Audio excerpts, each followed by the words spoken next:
రంగారెడ్డి జిల్లా రాజేంద్రనగర్ నియోజకవర్గం శంషాబాద్ లో స్వచ్ఛతా హీ సేవా కార్యక్రమం నిర్వహించారు. ఈ కార్యక్రమంలో ఎమ్మెల్యే ప్రకాష్ గౌడ్ పాల్గొన్నారు. అనంతరం మణికొండ మున్సిపాలిటీలో ఆయన పర్యటించారు.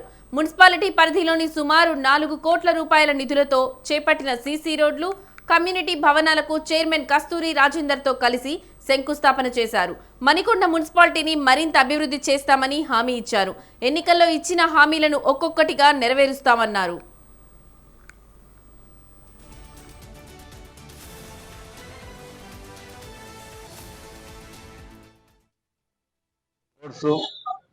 డ్రైనేజ్ కొన్ని కమిటీ హాల్ అన్ని కూడా ఒక 3 కోట్లతోని ఇనాగ్రేషన్ చేయడం జరిగింది.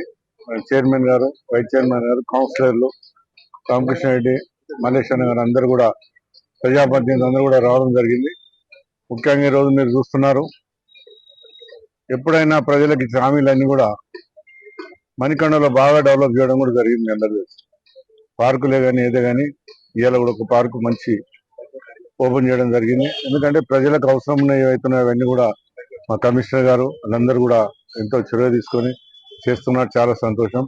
ఆనాడేవైతే ప్రజలకు ఇచ్చిన హామీలన్నీ కూడా అంచెలంచెలుగా చేసుకుంటూ వస్తున్నాం. రోడ్స్, డ్రైనేజ్, కొన్ని కమిటీ హాల్ అన్ని కూడా ఒక 3 కోట్లతోని ఇనాగ్రేషన్ చేయడం జరిగింది. చైర్మన్ గారు, వైస్ చైర్మన్ గారు, కౌన్సిలర్లు, రామకృష్ణ రెడ్డి, మల్లేశ్వర గారు అందరూ కూడా ప్రజాప్రతినిధులు అందరూ కూడా రావడం జరిగింది.